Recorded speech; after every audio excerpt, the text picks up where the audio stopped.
E aí pessoal do segundo ano, boa tarde. Olha só, a aula de hoje nós vamos fazer um pouquinho diferente. Como eu disse a vocês, vocês vão dar uma olhadinha lá no YouTube. Essa aula vai estar lá, tá? Canal Hugo Ferreira. A gente está tentando montar, certo? Bem complicado para a gente que não domina tanto a tecnologia. Mas está lá montado o canal, vocês vão clicar no meu canal, vão se inscrever nele. E lá tem todas essas aulas, inclusive da revisão dessa matéria, certo? Hoje é uma revisão. A aula de hoje a gente vai falar de novo de conjuração mineira, conjuração baiana. E depois nós vamos responder umas questões de vestibular, certo? Que eu vou mostrar as páginas do livro. E vocês vão me entregar até no sábado, até no domingo. Só que sábado eu já mando o gabaritozinho para vocês, certo? Vocês me mostram aí no domingo. Para corrigir, e começa a mandar hoje, sem problema. Certo? Eu mando esse gabarito no sábado ou no domingo pela manhã. Beleza? Vamos começar a nossa aula? Olha só. Aqui eu tenho a conjuração mineira. Né? Na realidade são revoltas contra o domínio português. Tá certo? Então eu tenho a conjuração mineira e a inconfidência baiana. Aqui nós temos algumas coisas que ocorreram antes da chamada conjuração mineira, né? Que vai explicar bem o que foi essa revolta. Né? Primeiro, a proibição do fabrico de manufaturas. O que era isso? Industrialização do Brasil. O Marquês de Pombal, que foi administrador português durante o século XVIII, ele libera, uma parte do século XVIII, ele libera as manufaturas no Brasil. Mas Dona Maria I, que era chamada de a Rainha Louca, aquela que gasta uma fortuna com procissões, que tinha medo de aranhas, que era esquizofrênica. Pois é, Dona Maria governava Portugal. Apesar de louca, ela governou até que uma junta médica descobriu que ela era tão doida que acabou a interditando por loucura. Mas e colocando Dom João VI no poder, que você sabe, Dom João VI, pai de Dom Pedro I, vai proclamar a nossa independência, aquela coisa toda que eles vêm para o Brasil no comecinho do século XIX, fugindo de Napoleão. Mas isso é outra historiazinha. Olha só. Decretou a proibição do fabrico de manufaturas que Pombal havia liberado, determinou cobrança rigorosa de impostos, sobretudo a derrama, que era um imposto cobrado sobre todos os impostos não pagos ao mesmo tempo, por isso chamava derrama, era o derramar de dinheiro, certo?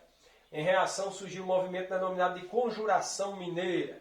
E o que foi essa conjuração mineira? Vamos dar uma olhadinha. Olha só, os rebeldes tiveram grande influência do iluminismo. Lembra do iluminismo? Falamos no começo do ano. As ideias de quê? De enfrentar o antigo regime monárquico, absolutista. Lembram daquelas ideias? Então vocês vão recobrar um pouquinho aí na memória de vocês a ideia de liberdade, de igualdade, de fraternidade que vai aflorar na Revolução Francesa. Tá? O que mais nós podemos citar? Além disso aqui. Você tem independência dos Estados Unidos, que havia se concretizado. Né? Também é outra influência básica disso aí. Né? E a Revolução Francesa, que é na mesma época da conjuração mineira, ou da inconfidência, como queira. Tá certo?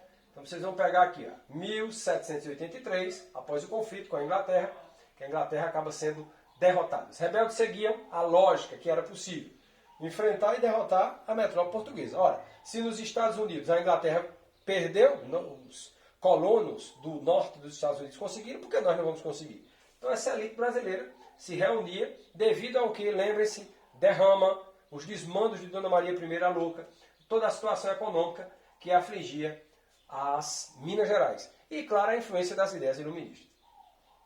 Aqui eu tenho um pouquinho da nossa pirâmide etária, onde tem a elite mineradora, a camada média e os escravos, certo? Os conjurados faziam parte da elite ameaçada pela derrama e a cobrança das dívidas, olha só. Então a elite mineradora, que tem dívidas, a camada média, que é uma camada que até vai ganhar um certo dinheiro, porque tem que nutrir tudo, eles não plantavam nada. Né? E o ouro também vai se esvaindo com o passar do tempo. E uma grande massa de escravos. Os escravos é que vão trabalhar nessas minas de escravos vindos da África, depois saindo da região nordeste para cá em grande quantidade. Certo? E morrendo. É uma época terrível para os escravos. E também faz parte da nossa cultura barroca, mineira, com esses escravos, com várias igrejas que surgem na época, dos homens livres, né? As chamadas confrarias da fé católica desse período. Então, olha só, Os rebeldes queriam o que nessa Inconfidência Mineira? Independência e o fim da colonização. Né? Falavam já em independência. Proclamavam um regime republicano, liberdade de comércio, né? Liberdade de produzir manufaturas. Essa liberdade de comércio vem com o liberalismo, com Adam Smith também, com essa coisa toda que aflorava já nessa época, e o perdão das dívidas com Portugal. Agora, o que eles não queriam? A libertação dos escravos. Talvez esse tenha sido o ponto mais neufrágico, vamos dizer assim, das elites brasileiras, que nunca deu certo a sua independência popular, porque barravam naquela ideia de libertar os seus escravos. Então o pessoal das elites nacionais parece que morrem apegados ao dinheiro e ao medo do pobre, ou no caso aqui do escravo, chegarem ao poder. Isso é um problema até os dias de hoje. Então observa só. Aqui você tem a pretensão era começar a revolta no dia da derrama aquele imposto cobrado, que eu expliquei inicialmente, né, ao todo, em Ouro Preto. O que é que deu errado? A denúncia de um cara. Né? Quem foi esse cara que deu? O cara chamado Joaquim Silvério dos Reis. Silvério dos Reis é chamado de delator, traidor. Ele era membro também da conspiração, mas estava afogado em dívidas e o governo português ofereceu a ele o perdão das dívidas. Ele delatou e entregou todos os integrantes da conjuração. Então a conjuração foi desfeita antes mesmo de pegar em armas. Porque você tem o Tiradentes, houve então uma devassa, né, que é o julgamento dos rebeldes, e a maioria foi presa, exilada, foram para outros locais. Né? Alguns morreram na cadeia, outros ficaram lá no exílio mesmo, e outro que era talvez não pobre, mas o menos significativo, vamos dizer assim, em matéria de estirpe nobre, que era o Joaquim José da Silva Xavier, vulgo Tiradentes, porque o cara arrancava dentes. Mas ele era alferes também, tinha casa em Vila Rica.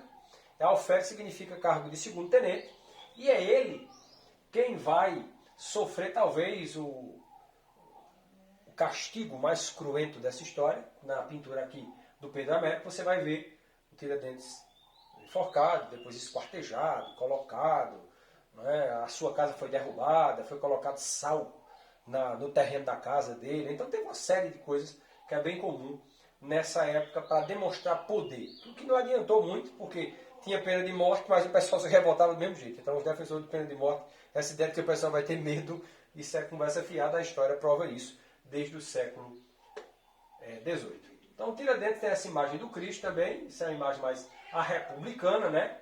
Porque o endeusamento aqui foi uma proclamação da República, que é a figura do Tiradentes, que era um herói perfeito. Que era um herói branco, não era um herói mulato, porque era um herói mais das elites da classe mineira, do que mesmo dos baianos, né, dos alfaiates, como nós vamos ver agora a outra.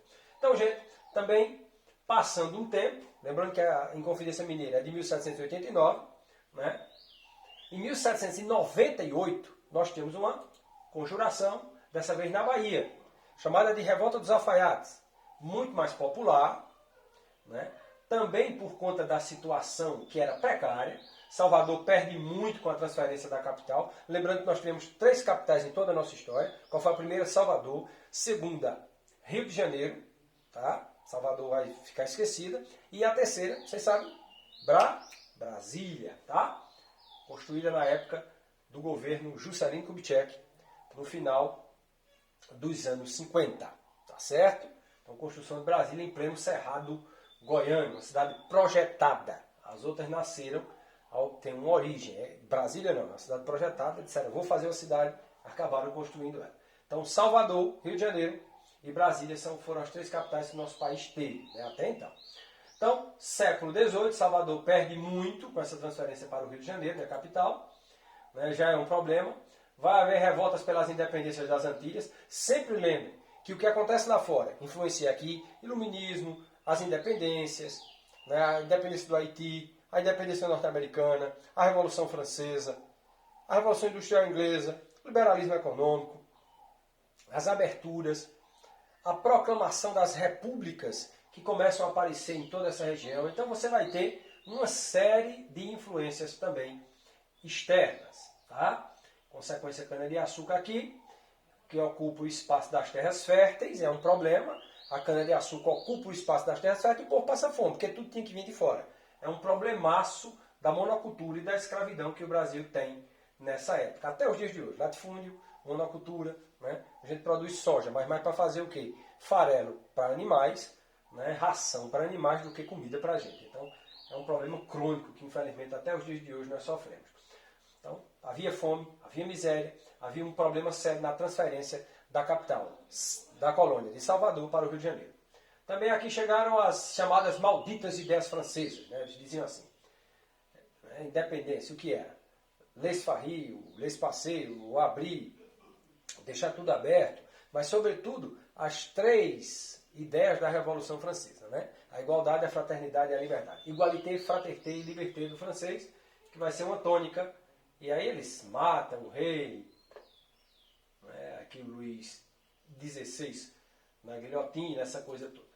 E aqui o início também, né, da revolta dos alfaiates, aqui no Brasil, voltando agora, chamados Cavaleiros da Luz. É interessante dizer que vai ser criada também uma das primeiras casas maçônicas ou lojas maçônicas, os maçons, esse grupo político, né, meio que tem uma ideia quase que religiosa, filosófica, mas que surge muito pesado no século XVIII, combatendo a igreja, o obscurantismo a favor da ciência, da razão, né, uma série de coisas. Essas lojas maçônicas, com os ideais de igualdade, fraternidade e liberdade, vêm para cá também. Tá? É interessante dizer isso. Algumas vezes um menino pergunta, professor, e hoje em dia? Eu digo, hoje em dia não vejo muito sentido na maçonaria. Hoje em dia é o contrário, a maçonaria se tornou conservadora. Né? Nunca foi. A maçonaria era progressista, era uma luz no obscurantismo. Hoje, ela está mais apagada do que candeeiro sem gás. A situação é feia. Então, olha só. Mas deixa de lado os nossos amigos maçons e vamos voltar aqui. Os rebeldes queriam o quê? Independência e o fim da colonização, regime republicano, igualdade de cor, né? É uma coisa, ó, que eles queriam. Fim da escravidão. Então, igualdade de cor é o quê? Igualdade entre brancos e negros. A Conjuração Baiana fala disso, gente. Que até hoje nós estamos aí falando de racismo. Então, a Conjuração Baiana, de 1798, já pregava, já defendia, né, o que os rebeldes queriam. Entre a pauta estava aqui. Igualdade de cor. Fim da escravidão. Liberdade de comércio. Não queriam o poder da Igreja Católica e pretendiam criar uma igreja na Bahia. Interessante, né? Queriam a liberdade também de culto, inclusive os cultos afros e alguns cultos também muçulmanos. 12 de agosto, cidade amanheceu repleta de boletins, os revolucionários. A diferença é que era gente do povo que participou, a diferença é que esses caras foram para a rua, né? Logo em seguida os rebeldes foram presos, claro, né? Para variar. E julgados e condenados em menos de um ano. Enquanto a Inconfidência Mineira, ó, demorou tempo, era mais da elite. E aqui, ó, Manuel Faustino, João de Deus, Lucas Dantas, Luiz das Virgens, né? Todos foram enforcados aqui na pintura, em praça pública. Em 8 de novembro de 1799, um ano depois, menos de um ano, 4 conjurados já foram enforcados, né? E esquartejados na Piedade. Então é interessante dizer que a gente vê a pintura do Tiradentes, mas, meu Deus, mataram, esquartejaram. Era uma coisa comum nos portugueses. Esquartejamento. E aqui esquartejaram não só um, mas 4.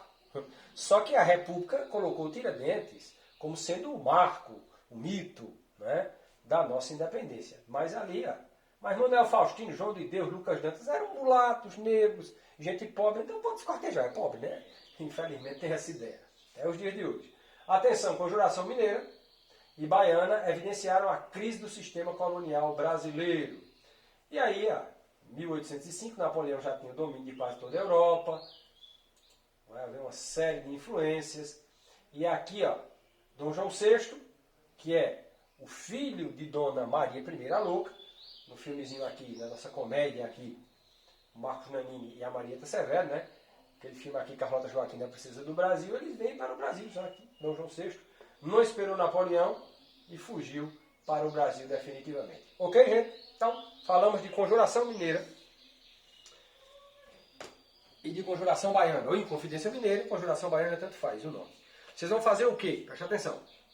Acessar primeiro meu canal no YouTube, dá um linkzinho lá, curte, compartilha, fala o que você quiser. O canal Hugo Ferreira, tá? Vocês vão pegar a página do livro essa semana. 157, 158 são questões de vestibular. Vão marcar de lápis comum. Vão tirar uma foto, tá? Marca de lápis comum, tira a foto, coloca nome em cima da foto e a série e envia para mim. Eu devo mandar esse gabarito entre o sábado e o domingo, tá? Mas já vou enviando, não tem problema. Pode enviar mesmo que esteja errado, sem problema. A gente corrige até o sábado ou domingo de manhã, beleza? Cheiro no coração de vocês, fiquem em casa. Acessem o canal, é isso que nós vamos fazer a partir dessa semana. Vamos alternar em aulas dessa maneira, certo? E talvez aulas ao vivo aí, talvez no canal do YouTube nas próximas, tá? Cheiro no coração de vocês, fiquem em casa.